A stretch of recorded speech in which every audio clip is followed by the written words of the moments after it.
one of the famous racing drivers of all time, Ayrton Senna.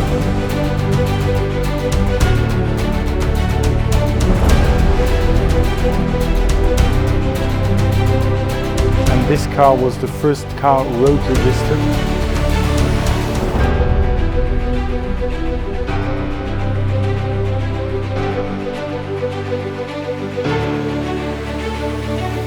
So everybody, welcome to another episode of the Supercar Diaries. Today we have something very, very special for you. We're at the Low Collection, which is a privately owned collection of some of the most amazing cars that I've seen in my entire life. And the person that is going to show us just how exceptional these cars are is, of course, Tobias. Tobias, Thank you so much for having us today. Welcome. We had a lovely walkthrough before and I'm so excited to share some of these cars with you. So, Tobias, give us the introduction and lead the way. Yeah, I'm happy to show you around and show you our special exhibition, the Le Mans, 100 years of Le Mans.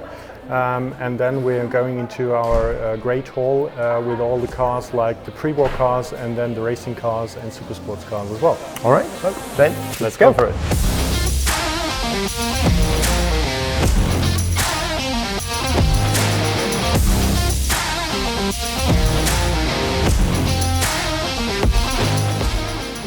100 years of Le Mans. Yes.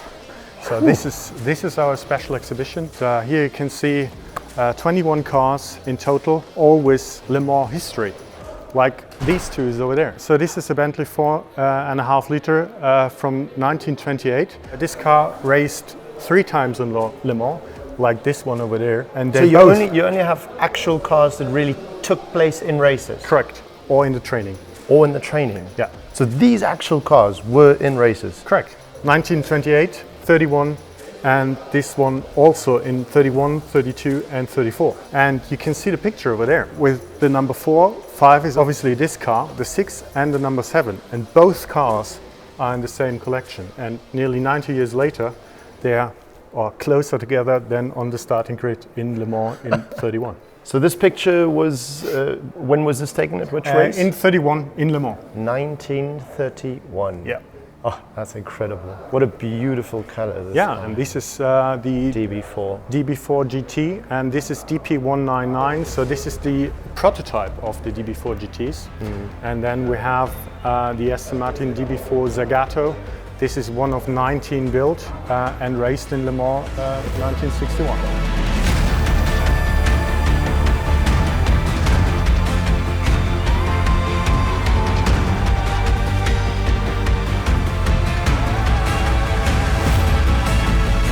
This looks fairly new, doesn't it? Yeah, it's completely restored. And this is, for me, one of the most famous and beautiful cars in the world. This car raced in Le Mans in '66.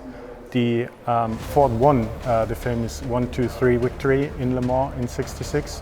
And obviously Ferrari did the same in Daytona, so in America. And this is the third placed car in Daytona, and this is why it is not in the Le Mans livery with the 21 or the 25.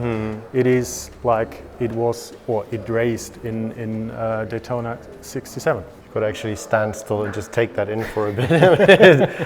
You don't see cars like this nowadays. The form, the shape, and the functionality. When we look at our modern cars and the aero, on that, you look at this, you try and analyze where there are some connections. Yeah, for me, it's one of the most beautiful cars in the world. Yes, in no better color than in red. It can be any color in the world as long as it's red. Correct. Yeah. This one over there is also very special. Audi won Le Mans 13 times. They have 12 cars in the collection in Ingolstadt, and number 13 obviously is here. So this is the only Audi Le Mans winner which is in private hands. And we have both trophies for the drivers and the team, and we have the helmets over there. So this is a really, really special car. A Le Mans winner to have in the collection is quite something, I would say.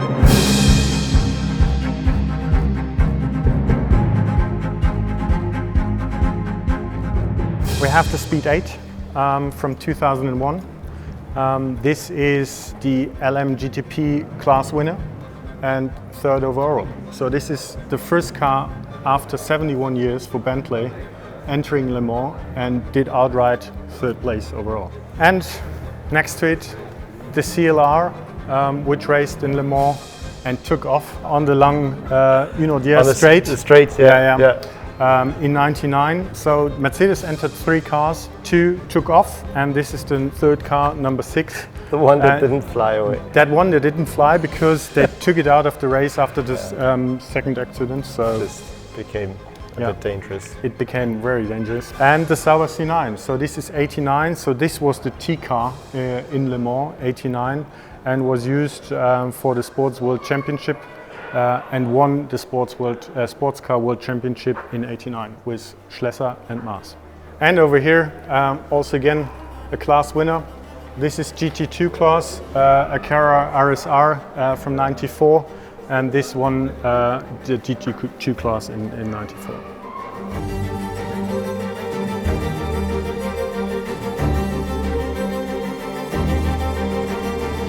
Holy moly.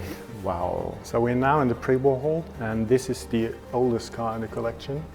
This is a Benz Victoria from 1895, and the museum is the third owner since production. So first owner was the family Benz.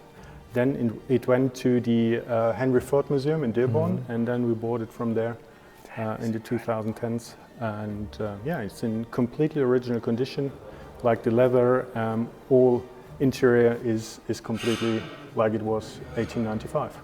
And next to it we have the Lauda electric fire truck from 1906. So they already had electric cars 1906. But it looks like it's got an engine. Yeah. It was converted then in the 20s into a hybrid car.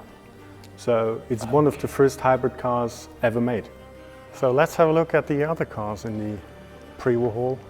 Oh my goodness. Wow. So now we're entering the 30s Art Deco style, and this is one of the best examples for Art Deco. This is a Bucciali. They made in total 6 cars, 3 still exist, and this is one of them.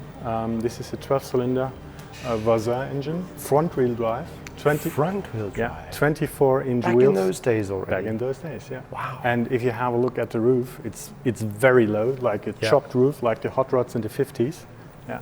And the windscreen is like, it's crazy. It's a crazy car. It's nearly 7 meters long. It's in stunning condition. Yeah. Has it been restored? Yeah. It's Beautiful. completely restored. Beautiful. This is also a very special car. This is called the große Mercedes, the big Mercedes, obviously. So this is the 770K, mostly went into the Reichskanzlei to Adolf Hitler. And this is one of the few cars went to private hands. And this car went to Krupp, ThyssenKrupp. Yeah. And it was painted then in green during the World War II and was declared as a hunting wagon. Because there's no roof, so you could just... Maybe that's one reason, but the other reason was to get fuel, because during Second World War they need all the fuel for the tanks. Yeah. And as a private person it was hard to get fuel. Okay. And declaring the car as a hunting wagon. That sorted that one out. Yeah. I'm astounded at the size of this place, the dimensions, the size. I mean, how many cars in total? So we have around 150 cars in total, special exhibition and the normal standard exhibition, and we have a lot of engines in here. This is engine number 1 of the 300 SL engines. Wow. Then we have the Audi Sport Quattro rally engine.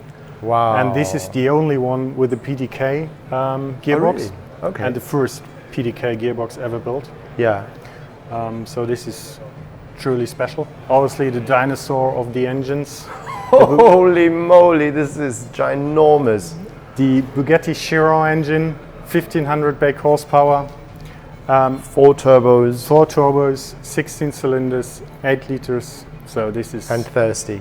And very thirsty, yeah. This is quite something. And next to it... electric Rimac Nevera. Correct. And this produces 1900 brake horsepower.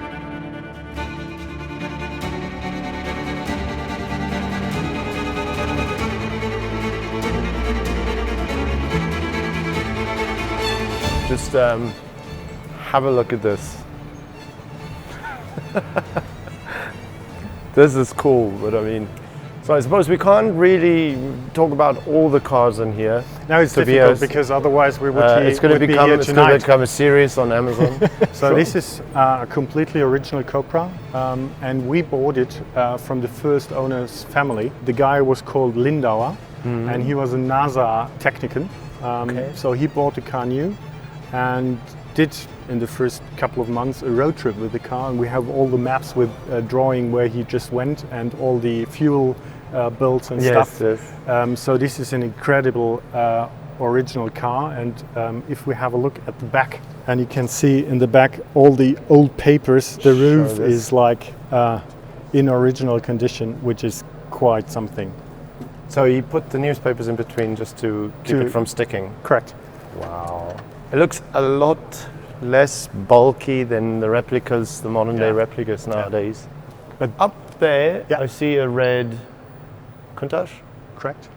LP400S. This is first series LP400, and this is also a very interesting car because it was owned by a guy from Haiti, and he had a hotel.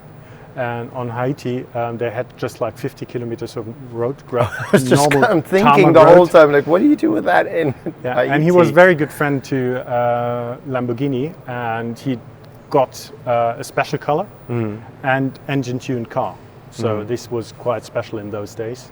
So nearly 80 brake horsepower, more than a normal LP400. It's in stunning condition for having only 50 kilometers of proper roads. Yeah. This is a lovely color. Yeah, and we have Asterix and Obelix in here because the owner of this car was Albert Uderzo. And he just passed away a few years ago. Yeah. And he invented the little Asterix and the big Obelix. And this was his car? Yeah, he was a big Ferrari collector. He had racing cars and sport cars. That is a beautiful story. Yeah. Wow. And that's why the figures are in here. Okay, starting to get to the heavy duty cars. Yeah, like the I've Maybach. never seen this in my life. This is huge. Wow. The Maybach Accelero, one of one. So just one car ever built by Maybach, and they had a cooperation in the 30s with the tire maker Fulda. For high-speed tires.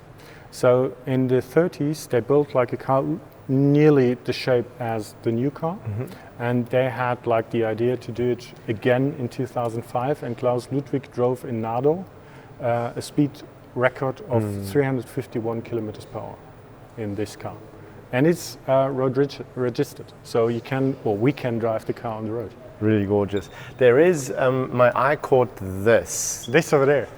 And that, and this and that.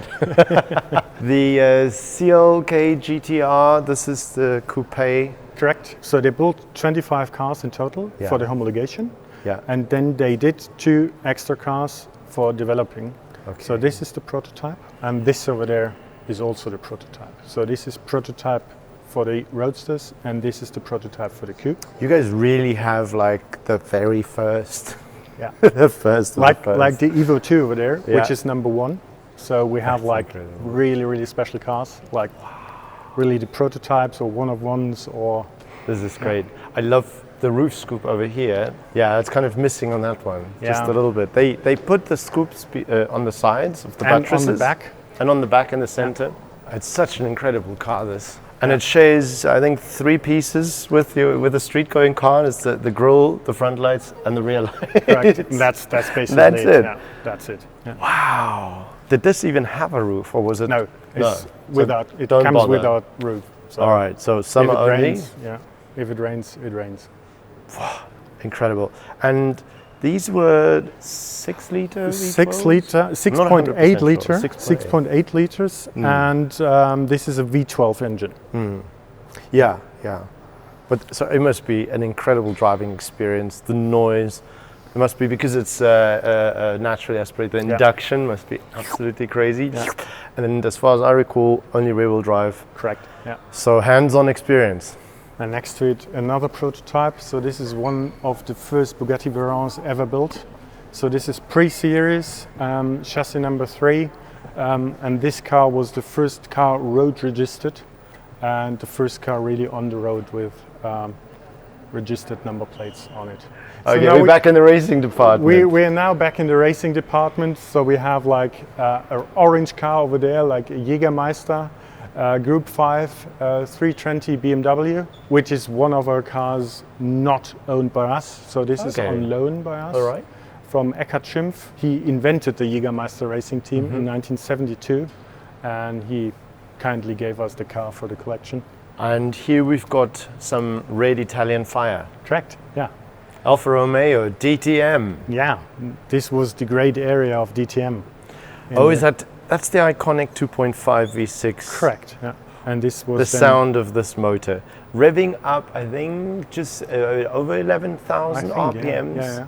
Does it say that? No, it doesn't say that. I think it does 11 or 11,800 RPMs. The noise in here must be just something to dream about. Yeah. So let's talk just a little bit before we finish this film. Give us some facts about the museum, like square meterage. So we have 7,500 square meters. 7,500, okay. Around 150 cars in the museum, dated from 1895 up to 2023, like the AMG 1 is the newest car in the collection. We have racing cars, touring cars, Formula 1 cars, sports cars, super sports cars, obviously 50s, 60s, micro cars, so there's everything in here. So there's something. And as far as I heard, it's not that you come here once and then you've seen it, because there is a rotation basis. Yeah. So apart from the exhibition, we have the special exhibition, 100 Years of Le Mans. So this will change every year. So we will have a new special exhibition next year then.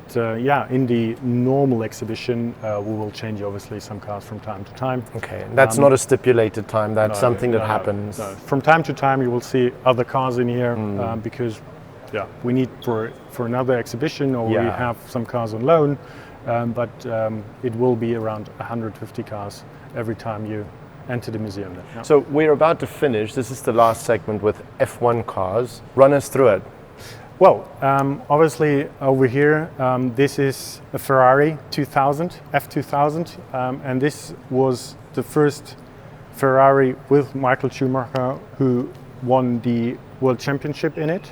So 2000 was the first year, and obviously then 2001, 2002, 2003 and 2004.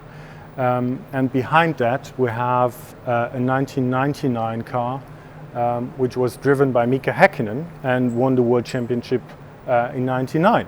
And we have the trophy over there from the world-winning constructor, McLaren and Mercedes in these days. And this is also, like very, very special car. By the looks of it, these are real cars. They're not dummies. We just have real cars, except those two over there. So those are just show cars. Yeah. Otherwise you'd see a bit of oil on the floor. But the rest of it is all real. So this is the Monaco Grand Prix winner from '89 with one of the famous racing drivers of all time, Ayrton Senna.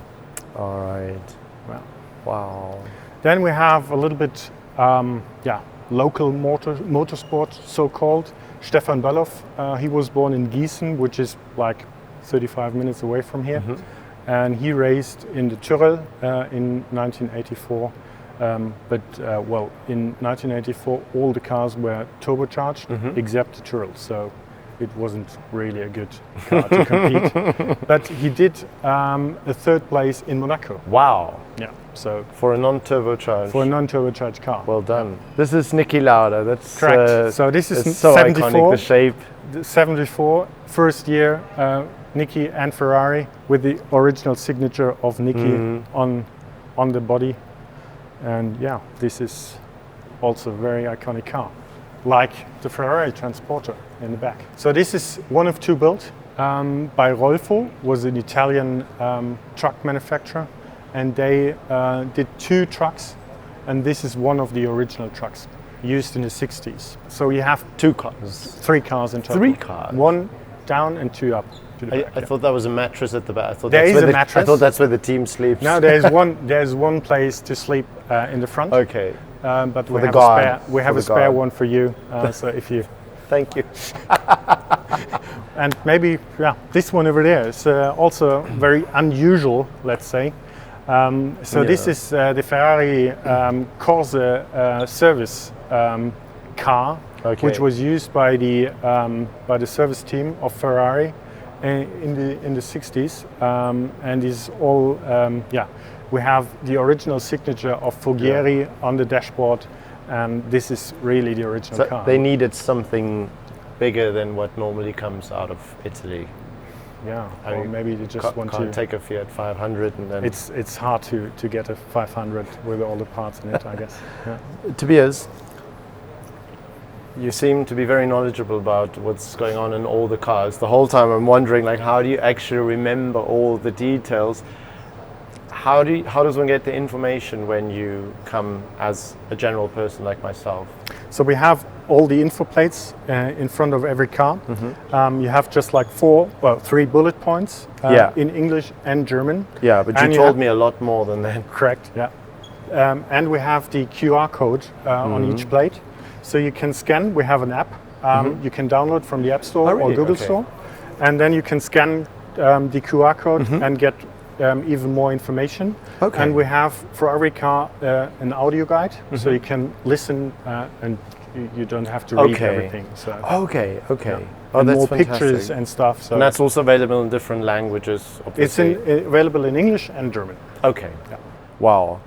It's really been special. There's so much that we haven't gone into because it just doesn't make sense to try and squash that all into one video. But if you guys are interested, do come out here. It's really a fantastic experience. Tobias, to you, thank you so much. I know that you've taken quite a bit of time for us today. Really appreciate that.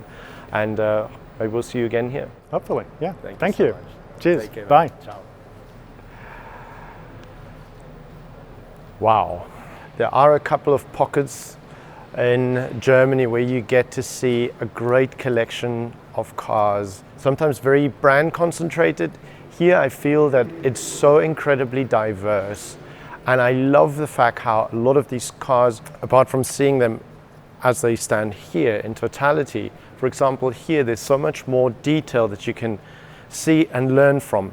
When we had a look at the engines, there's a complete dissected engine where you can see all the parts, just like here.